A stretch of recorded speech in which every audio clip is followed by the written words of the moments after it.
Welcome back to the Deep Digger Sports Pod. And horns down, we're talking about the new AP Top 25 list. I'm your host, your mother, right over there. What's up? It's D. Good to see you again. Be sure to hit that like button. Be sure to subscribe. Drop some comments below. Let me know your thoughts because we're going to dig into a whole bunch, obviously. All right, let's get right into this because Oregon, the new number one, sits atop the throne. They have Illinois this week, who has been looking impressive. They beat a bad Michigan team that we've been saying all year Michigan sucks, and they went out there and showed it. Georgia moves up a few spots. They have Florida, Penn State, Ohio State, Texas drops to number 5. What are your immediate thoughts about this top 5 right now? This is so crazy. I mean, there is no team that has set themselves apart from the rest of the pack. You could say Oregon because they beat Ohio State. Okay. But realistically, you know that it was a close game and you don't feel like they would go out there and smoke a Georgia. They would go out there and smoke Texas. You don't feel that with this Oregon team. And so it just created a ton of chaos going towards the back half of this college season. And I'm so excited because realistically, I mean, even we'll talk right as we go down through this list.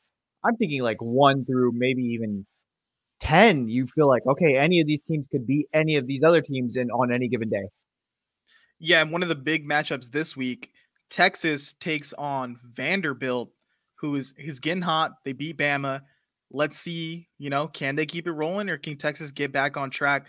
Miami is at number 6. They play a disheveled Florida State team in what was supposed to be a good matchup before the season. Now it's trash. Tennessee, strong at number 7, playing Kentucky next week. So they're going to have the week off, get a breather in after the crazy Bama win this week. I was super upset. I was upset, but I was surprised that they beat Bama in that way. Yeah, I mean, it felt like at a certain point, both teams were just trying to give away the game. It felt like, again, with this Tennessee team, you want to say they're good. You want to be like, okay, they've overcome and they've done it. But realistically, all of their games feel like there's just something missing. There's just a piece to it that they're just not 100% comfortable with. I mean, just in this Bama game, it just felt like it all wasn't there. They just wasn't really clicking. So I don't know what to make of this Tennessee team moving forward. I don't think they are the cream of the crop when it comes to the SEC. I mean, realistically, the team below them, LSU, you feel better about. I think LSU, you'd 100% feel better about on the season than Tennessee, right? I mean, I feel like Bama more so lost the game than Tennessee won it at the end. Where, I mean, throughout the game, Jalen Milroe is floating passes over receivers' heads. He's not able to, get a ball out because the offensive line is not doing great. The decision-making from Kalen DeBoer is not great.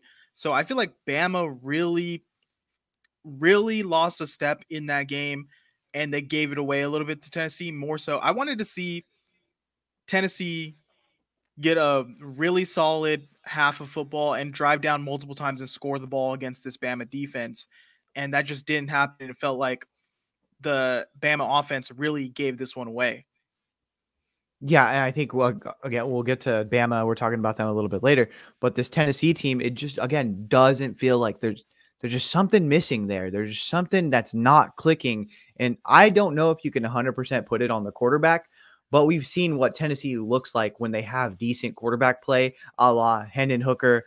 Like, even last year, I feel like they had a little bit more viability. I won't say 100% because we know what Milton is, but it just feels like there's just something a little bit off with Tennessee. There's fool's gold there. That's why you punt the ball, Kalen DeBoer, and see if you could get a 3-and-out instead of. We'll talk about Bama later, but LSU, Texas A&M this week. This is my biggest matchup of the week. I think I'm most excited for this matchup specifically, and I'm gonna say Texas A&M takes it. It is at Kyle Fields. You kind of feel good about that. I think I like LSU a lot in this game. I mean, Nussmeier has continued to prove that he is a guy in this system. He is not backing down. He's been playing really, really well. I think that just because they have the quarterback advantage, I am going to go ahead and give it to LSU. And their defense has shored up a lot of things moving forward from their first loss of that at USC. I do like Texas A&M. And this game, if I were to tell you at the beginning of the season, the number one spot in the SEC as of right now is going to be decided between LSU and Texas A&M, you'd be like, yeah, right, whatever. But that's what both teams are undefeated in the conference going into this game. Someone's losing that O, someone is staying dominant and trying to maintain a lead in this conference. There's so much at stake, and I'm really excited. I'm chomping at the bit for that one. Yeah, and then a couple other conferences coming up on the list. Clemson feels like they're on a crash course to face Miami in the ACC championship game. I think they should kind of easily beat this Louisville team that put up a good fight against Miami early, then kind of fell apart. Iowa State and BYU. And then I want to go talk about Indiana here as well, because it's starting to feel like the top of this list is getting cramped. These are teams that are undefeated who have looked great. BYU with a crazy comeback victory. Indiana with a dominant performance. They should be higher on this list, but there's just no room. Like, who do you take out to put these guys higher? Yeah, I mean, that's the thing with Indiana. Like, you can't say, like, okay, well, we're going to take out Clemson and put them at that spot. You can't take out Iowa State or BYU. Like, Notre Dame has continued to put up wins. I think you could flip-flop Indiana and Notre Dame. I think that's viable, but then you're like, okay, well, what about the run that Texas A&M has?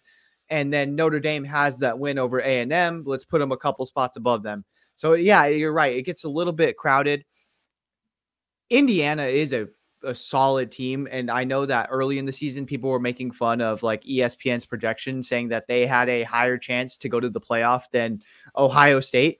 But they have a really solid schedule the rest of the way. Like I think they could easily kind of breeze through this. They have Washington this week. I think that's an automatic dub for them. The game I kind of want to talk about a little bit more is Notre Dame going to be at Navy this week. I know like people were like, oh, okay, like this is where they could kind of slip up in this schedule because they do have Navy on their schedule. They also have Army a little bit later. If they get knocked off here, I think that opens up one more playoff spot, because if Notre Dame continues to win out, they are guaranteed. I'm pretty sure they're getting a spot in the 12-team playoff. So Navy could open up a spot right now and just kind of bust the floodgates open. And we are going to see like a battle between like everyone, even from like 20 on, wanting to get that playoff spot the rest of the season. Yeah, and honestly, I'm kind of inclined to take Navy to win this straight up. Notre Dame hasn't exactly been impressive. They beat who did they beat? The Georgia Tech this week. It was not looking too great for their offense early. They started to put it together with the run game, but then again, Notre Dame can't pass. That's still a factor with this team. They cannot throw the ball consistently, and Navy is just balling. Like, they're blowing teams out like crazy.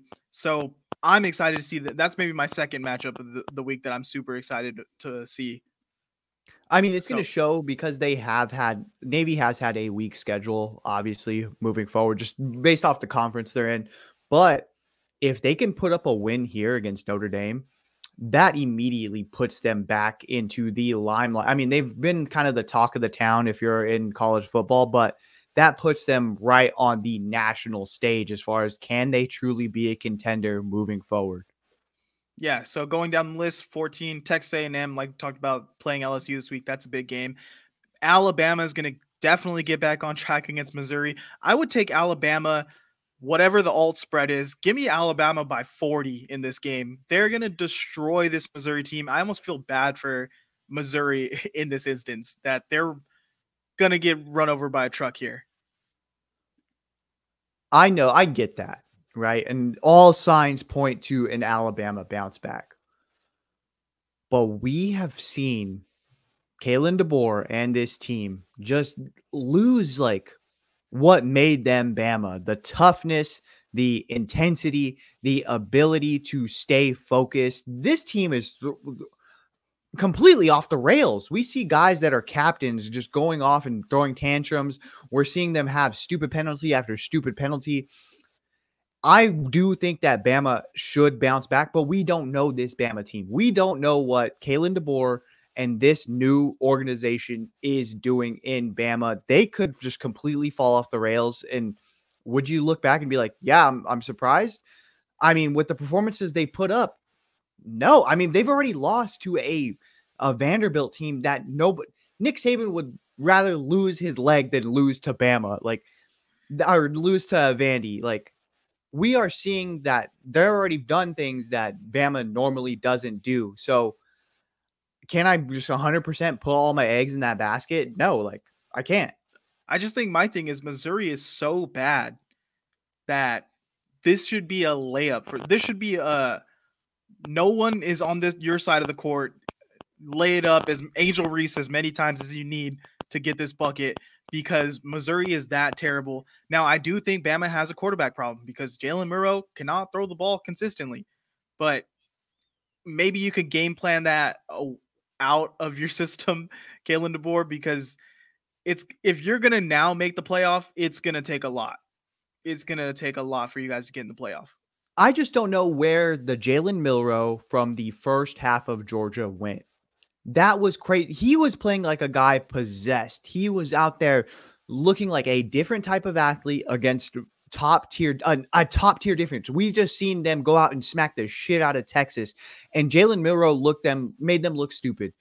And where is that guy? Like, how could you not game plan for this guy and make it and highlight what he's been doing well? I just don't know what's going on at Bama. And final thought on Bama is DeBoer in that Tennessee game. Jalen Milrow all game is showing you he cannot win this game from the pocket. He cannot win this game passing the ball for you. And what do you do at the end?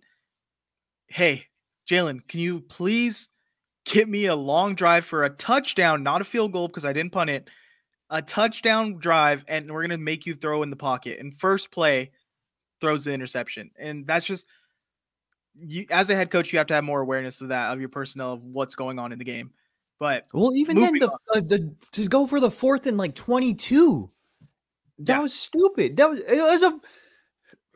And then you throw it before the first down. Like, that's the fucking thing. Is like you threw it like 10 yards before the marker that you need to hit. Like, just let Ryan Williams do his thing. Just let Ryan Williams do his thing. Throw it up. Okay, so 16, we have Kansas State taking on Kansas team. I think Kansas State wins this one. Boise State, sneaky good UNLV team. They're going to compete. I think this is going to be a close game, but I honestly really hope Boise State runs the table here and makes the playoff.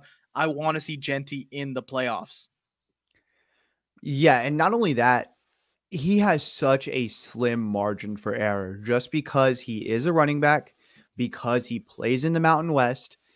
If they drop a game and he doesn't look amazing, there goes his chance at the Heisman, because Cam Ward is right on his ass. And I say it's 1-2 right now. And Cam Ward already has a couple of games in the bag where he's brought them back and he's shown off his arm talent. But if Ashton Genty has a bad game, I think that takes him out of the race immediately. Yeah, I'm just looking right here because Ole Miss, they're going to play Oklahoma.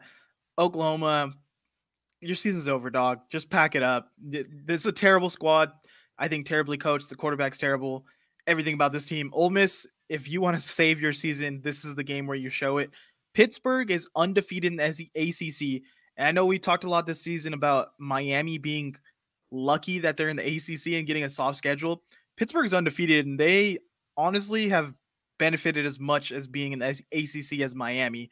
Looking at it, they beat Cal, North Carolina, West Virginia. I really can't see what's like a good win on their schedule, but they're just going to keep winning, I guess. They have SMU in 2 weeks.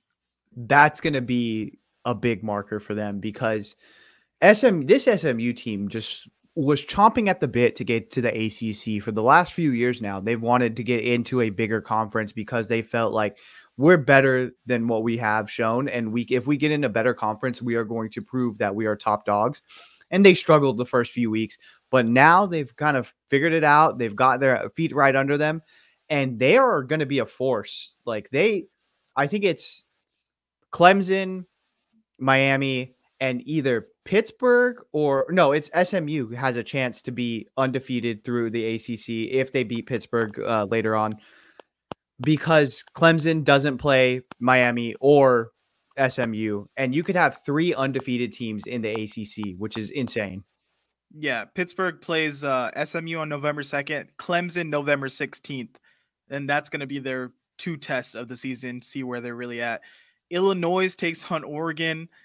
I feel bad for Illinois that they have to take on the number 1 team in the country, because I really would like to see Illinois work its way higher up this list, but I don't think that they're at that level yet to beat an Oregon.